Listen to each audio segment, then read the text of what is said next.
I'm going to invite you to this love.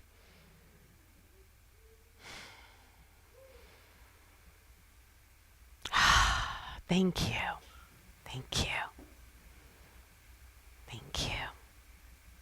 Our little experiment's working out just fine. Just fine. Because this song, Select It Without Knowing What I Would Be Talking About, is the exact ingredient to carry us along what we started last week, which is about the evolution of consciousness, the evolution of our religion, the evolution of our spirituality. And what is embedded in this song is humility. Is humility. I don't know, but God knows. Consciousness. Until we evolve it to the degree that as we continue to partake of God consciousness, love consciousness, that a certainty washes over us. And in our marriage, our divine oneness, in our unity, in our unified field of consciousness, where there is no other, the God knows. Certainty is our own certainty. What is it like when it shifts from uncertainty to the certainty of God? That peacefulness then can wash over us no matter what is going on in the world. That we become poised and ready for God to live us, move us, breathe us, and be the portal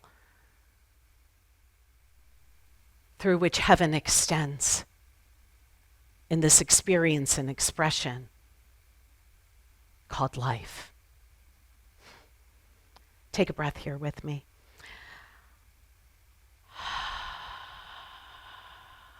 That as we court this certainty, as we do through our attunements, when I say and you repeat, I know who I am. I know who I am. I'm inviting you to repeat this, to claim it. I know who I am.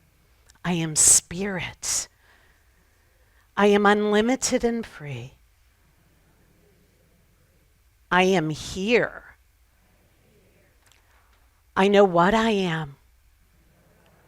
I am Christ. I'm the extension of God.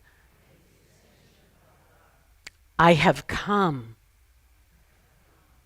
And taking a breath, I know how I serve. I am love. I am the arms of God. I am the certainty of God. Take a breath here. Behold. Behold. Behold. I make all things new.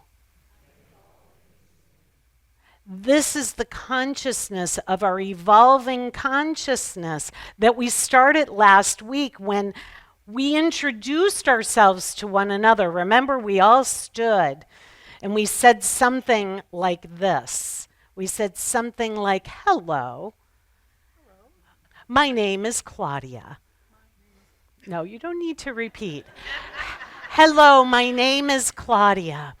And then we talked about the idea that as we introduce ourselves by our names, that we carry with it an identity that's been crafted over time, right? And the name gets crafted along with ideas of titles, like Reverend Claudia, or I'm an accountant, or I'm a prayer chaplain, or all of the titles. I'm a mother, I'm a daughter, I'm a father, I'm a brother, I'm a sister, I'm an American. And we name ourselves in a multitude of different ways This is an identity, but it is an identity that is fleeting. It's birthed in time and therefore ends in time. Does it not? And we may grieve that, but something else is happening. There's a humility that's happening. There's like, I don't know. I don't know about my identity. I don't know about these things, but God knows. I think I'll think a different thought. And then I begin to introduce myself as, hello, I'm Claudia Christ. Hello, I'm Claudia Christ.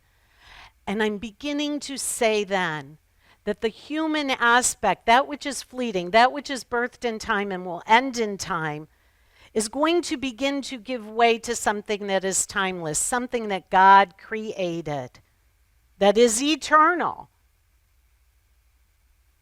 That is eternal.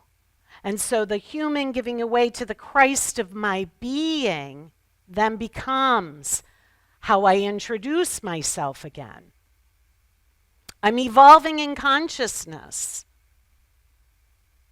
I'm becoming and beginning to claim that, oh yeah, we've been talking about a second coming, and the second coming, we've been waiting and waiting and waiting. Maybe it's us. Claudia Christ, you as Christ. So then we begin to introduce ourselves. Hello, I'm Christ. I'm going to walk in this experience as Christ, as what we said in the beginning, that we followed Jesus as a way shower, but Jesus didn't remain as Jesus. Jesus became the Christ. And he said, follow me.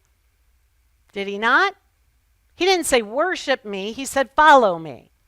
So we walk in the footsteps to the best of our ability of my own self. I don't know, but I'm going to begin to walk as Christ, as I think that that might be a new identity, an evolution of an identity.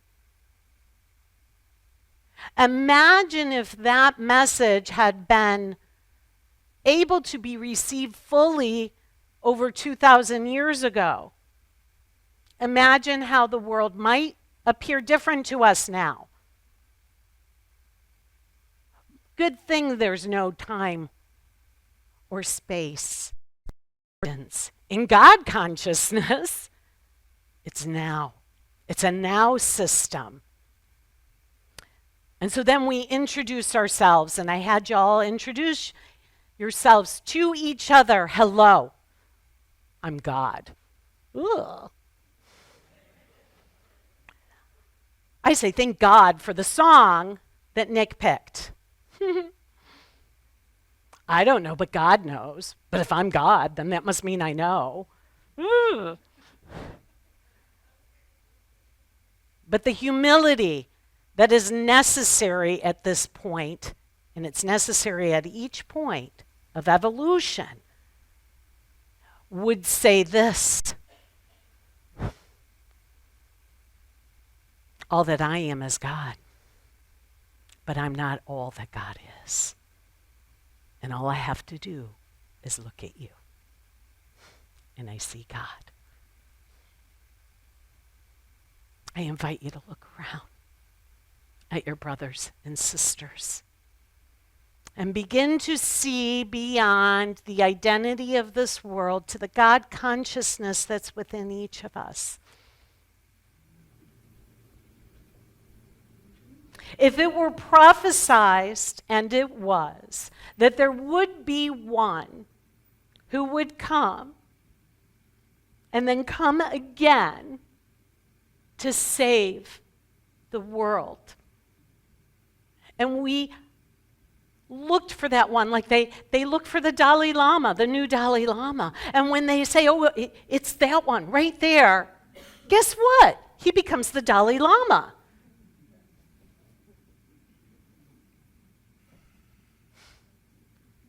What if we had that expectancy with each of us? Beyond the personality, beyond the best thinking of our humanness that was conditioned by identity.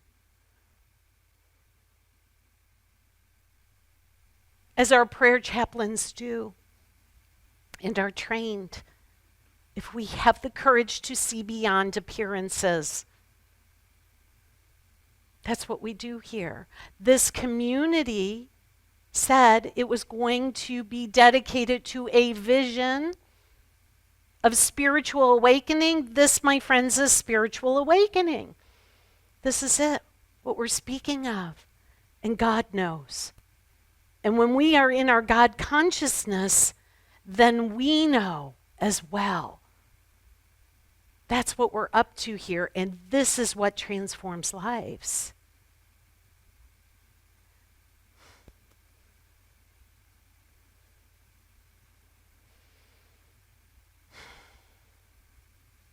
I invited us last week to walk around as if only you and God existed this week. Only you and God existed. That there is no otherness. There is no place, we say this, we teach our children this, there is no place where God is not. So we are to walk in this experience and test ourselves and look for where God is not. It's pretty easy to imagine where God is not, isn't it? Yeah, some of it was listed in our opening prayer.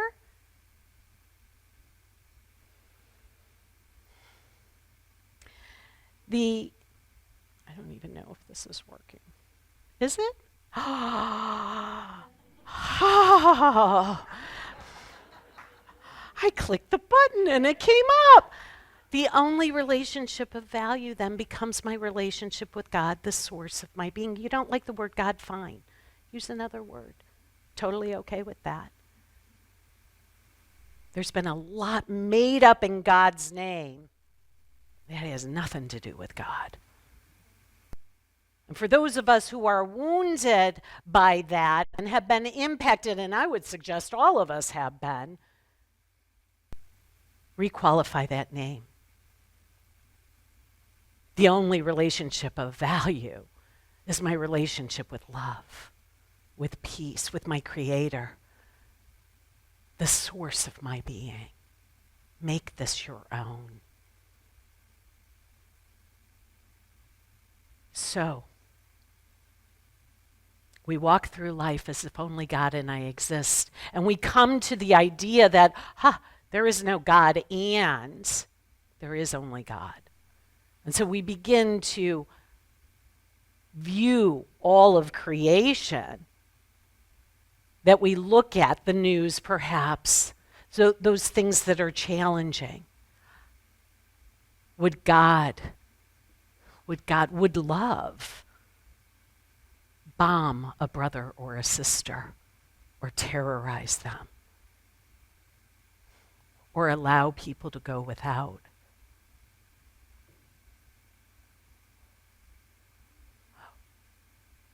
Would God shroud half the population called females and disallow them by law from speaking or uttering a word?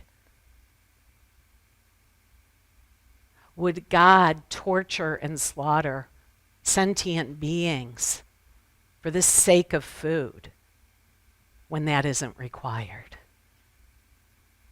Would God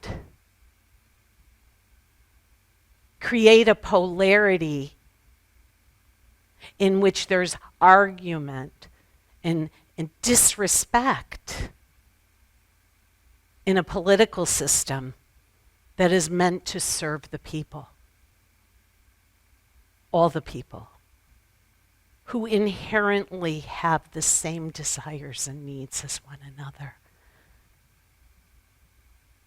Where is God in those situations? And this is what we're called to rise and contemplate and see beyond the appearances. That's our job. Because why? Not because I said so, because you said so. You said you wanted to spiritually awaken and see a world of love, of peace, of joy, and transformation. Now I'm with you on that. But where is God in those situations? One of the classes that I teach, a prayer class that will be offered here next year, that is one of the exercises every week. You bring to class a clipping, an idea, something. And the group is like, where is God in this? Where is God? Now, we end up finding what we're looking for. We end up finding what we're seeking. So please, if you feel disheartened by this question, persist. And I would suggest that you are persisting because you're here. And I would suggest that we've been persisting for lifetime after lifetime after lifetime. So there's something in us that knows God is, right? So we cultivate that. We keep looking for that until we realize one day, and it does through our practice, through our discipline, through our commitment, that the seeker and that which we seek becomes found. How many of you like to claim, oh, I'm a spiritual seeker? I know I do. I do, right? And so let us now claim, I'm found. We're an affirmative group of people. Sometimes we affirm things we don't believe, but we affirm them until our belief gives way and we believe we are found. So this question of where is God in these situations feels quite a bit like this, doesn't it? Remember this? Where's Waldo? Remember that? Now we know Waldo's in there somewhere because that's the way the game is set up.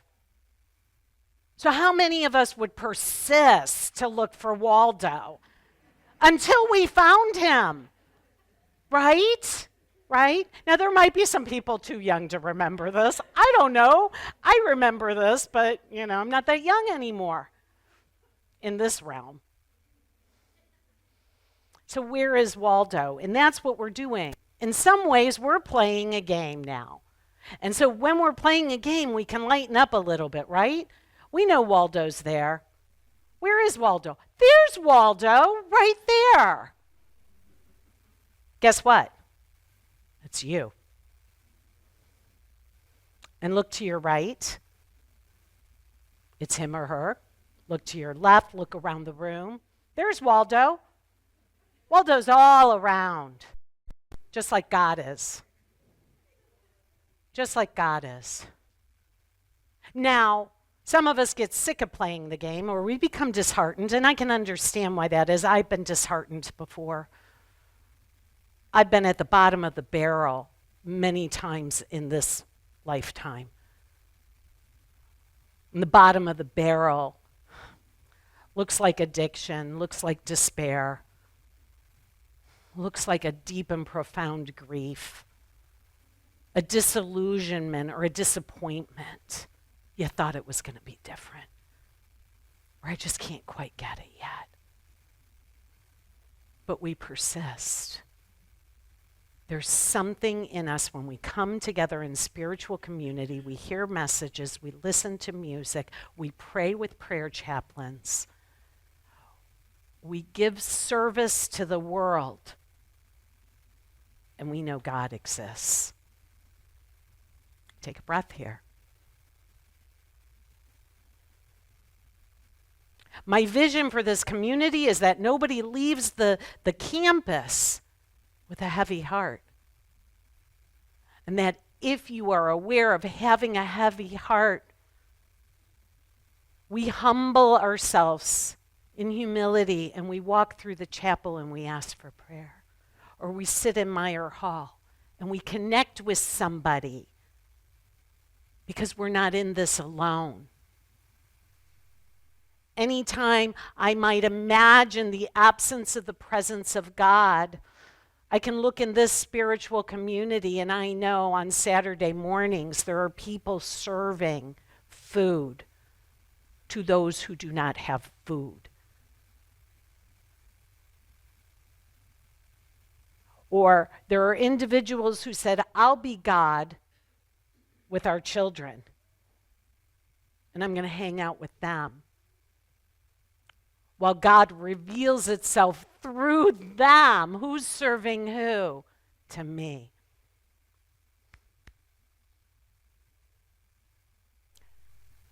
When I get confused and I don't know where God is, I can walk in here and in spiritual communities like this, and I can see the extension and the expression of love in form.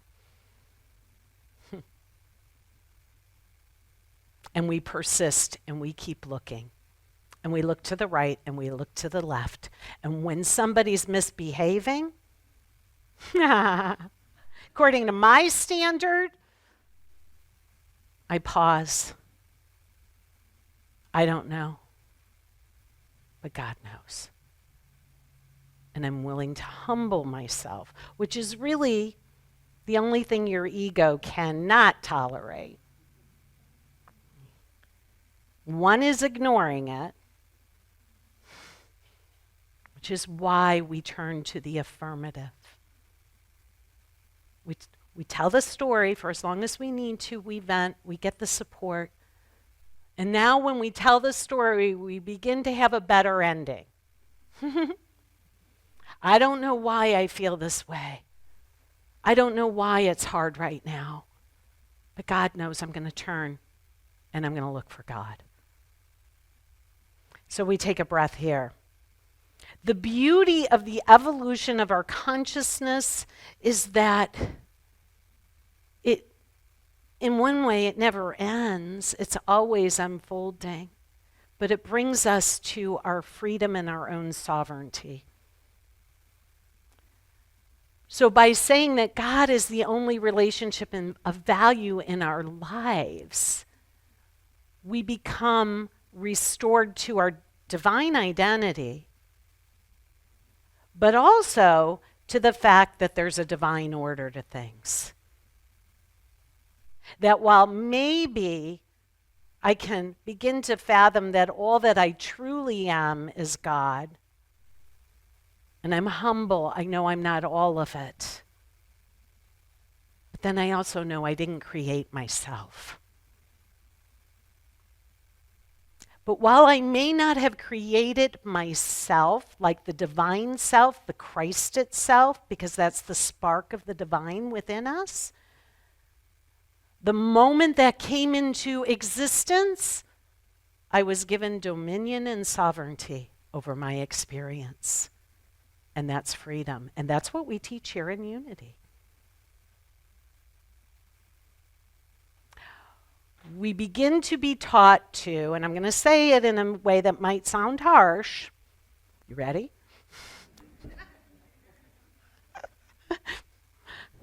Mind your own business.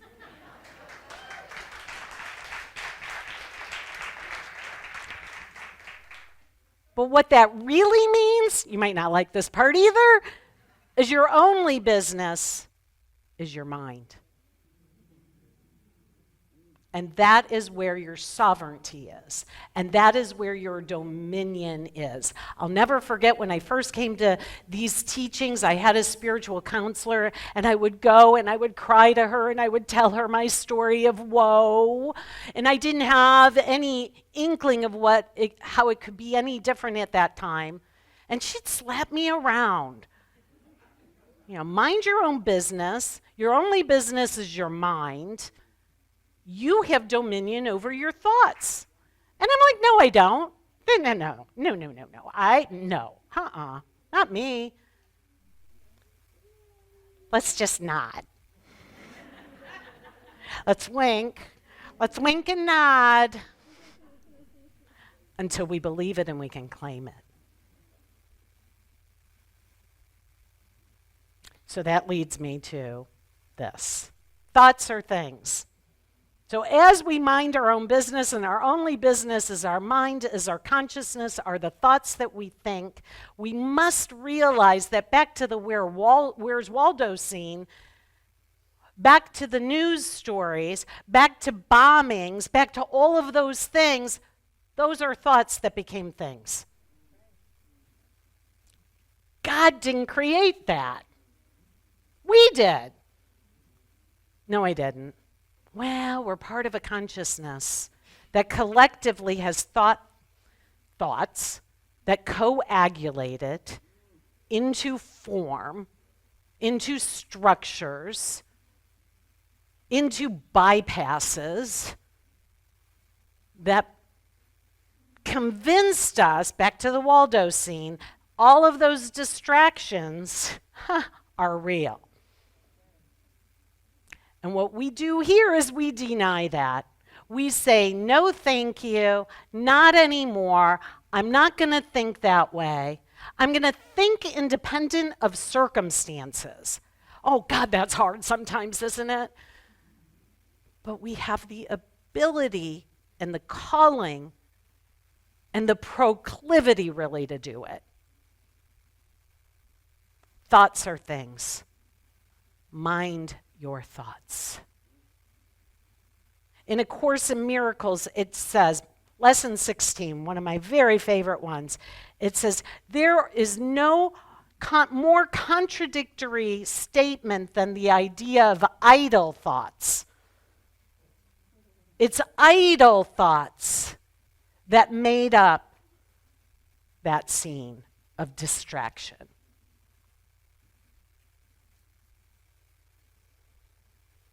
But who you are, who we are, is that we have the freedom to think independent of that which we have already created. And I would even say that's another distinction, that which we have made with an erroneous thought process, with the mind of fear, and it isn't real. There's a scripture that says that God will restore the years the locusts have eaten. God consciousness will restore us to our sanity. I've experienced this. I have experienced this in my own life. There was a time when I couldn't come from here, which might be considered work, to my home a half hour away without stopping because I couldn't cope to get from A to B without using something. I can barely remember her, but I love her. I know her. I have brought her into my heart. And she was transformed by love and by the renewing of my new thoughts that created a new life for me. And what is true for me is true for you. So thoughts are things, and you're not going to like this one either. So, ready? Here we go. Events are neutral. I don't like this one. But it must be true. The reason it must be true is because if thoughts are things, that which coagulates around them, the landscape of our lives, the events and circumstances and conditions of our lives, are contingent upon the thoughts that made them. The events that we observe, the events that we're seeing beyond, the events in which we shake our head and say, God is not in that, are neutral. This is freedom.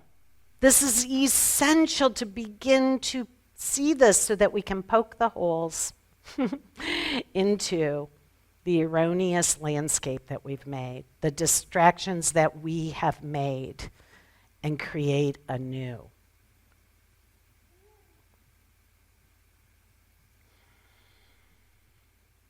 It's kind of like filming a film. And in the old days when it was actually film, and you were to go to one of the large production companies, and they would have in storage in silver containers or metal containers to protect it, And they'd say it's in the can. It's in the can. We've thought that thought. And we can keep those thoughts, but we have the ability to create anew. That's what our mission is. We transform lives. That's transformation.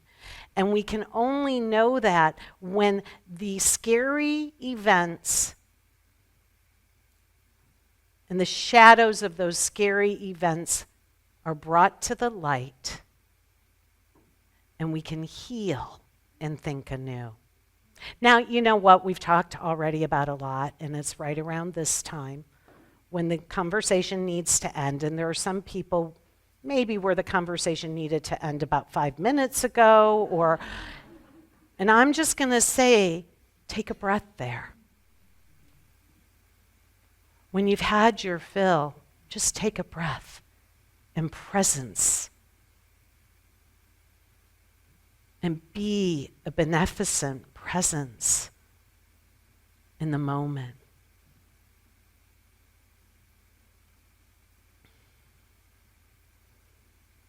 These are cornerstone ideas, and they're ideas that you've heard multiple times within a New Thought community.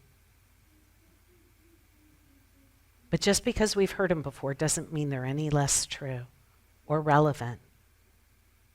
They create the foundation for which we have claimed that we are. And so one of the ways that I like to teach all events are neutral is I share a story where Aunt Claudia, a while back, as a younger woman, took her oldest nephew, who is now, I think, in his 40s, but he was just a little kid then. And believe it or not, Toledo, Ohio has a world-renowned zoo. Or at least maybe regionally renowned. But in our mind, it was world-renowned. And we had a habit of taking the kids to the zoo. And one day, Aunt Claudia took her oldest nephew, Nicholas, to the zoo. And we, pack ourselves up, we go, there's a lot of anticipation, we're seeing all of the sights, and there's this one exhibit that we go up to. It's got a glass window, and we go up and we peer into it. And you know how you have the anticipation. It's like, what am I going to see in there? What am I going to see in there? We didn't look at the sign. And Nicholas looked, and we looked together, and he said, there's nothing in there. And the whole rest of the day, what'd you see at the zoo? What are you enjoying at the zoo? He would say, there's nothing in there. And I take him home to his mom, and she says, what'd you see in the zoo? And he goes, there's nothing in there. And she looks at me like, what'd you do? Well, if you were to take a step or two back, it said under construction, the exhibit. And that's all we're doing as we transform our lives that transform the world. We're under construction. And we look and we peer out, and we begin to think new thoughts. And we look beyond the appearances, and we remember our creative ability. And the things that we think we see, we don't have to become obsessed with as evidence of the absence of God. And we can persist to look. And we can persist to raise our hand and say, I'm going to be the one.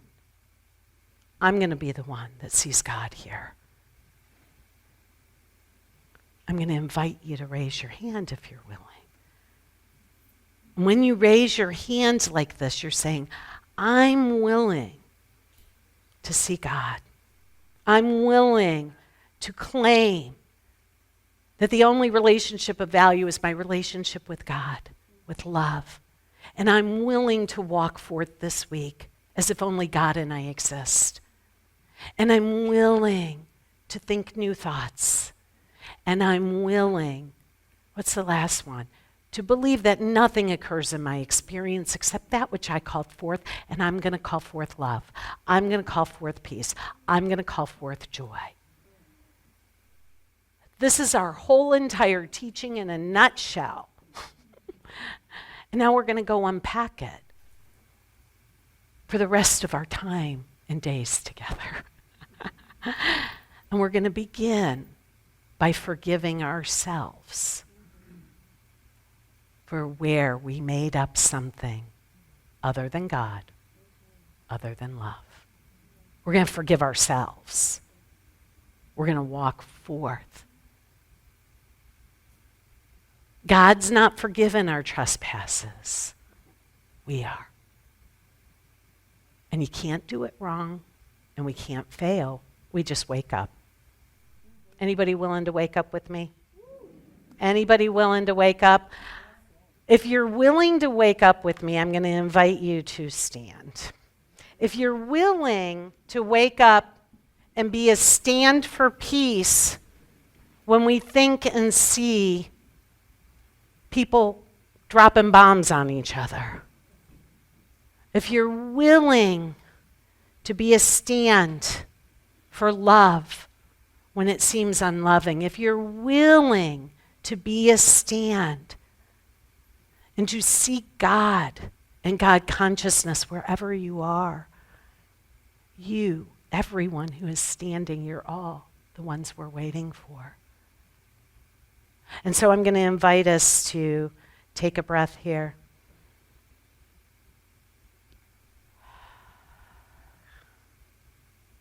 Did you feel that when we all took a breath together? Right there, something shifted. As we breathe together, we conspire for good. Conspiring means to breathe together. I'm going to invite you to take the breath as if you're breathing from the bottom of your feet. And that you're breathing that breath up through the body, up through the energy systems, into the heart, into the throat chakra. And let that breath go. Now the next breath, I'm going to invite you to breathe that in again. And as you breathe that breath all the way up through the system to the top, and you release that breath, make a sound.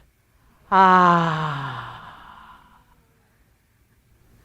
And with this next breath, we breathe it in again. And we might say, oh. And now together, I invite us to breathe 3 breaths at your own pace. And at the exhale, we Om.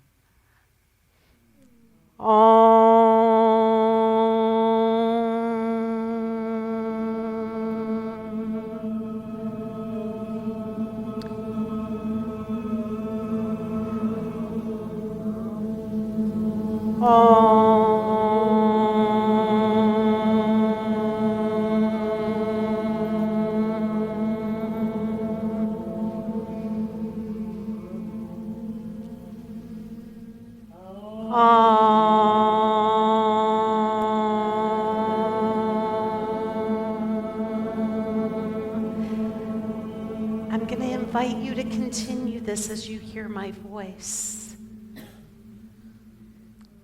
That each of these sounds transcends words. And it goes out and blesses all of creation.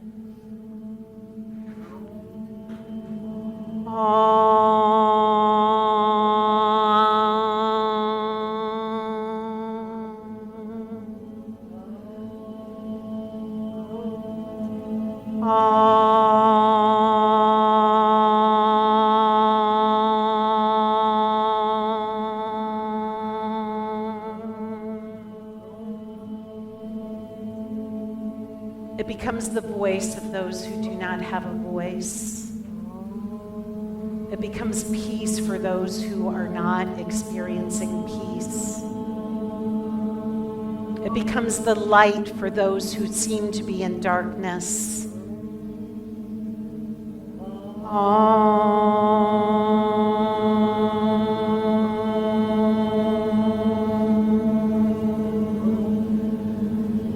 And together.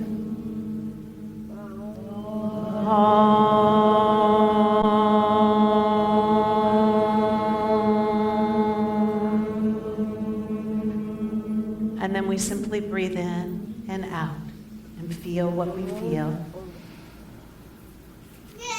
as we allow Spirit to flow through us this day.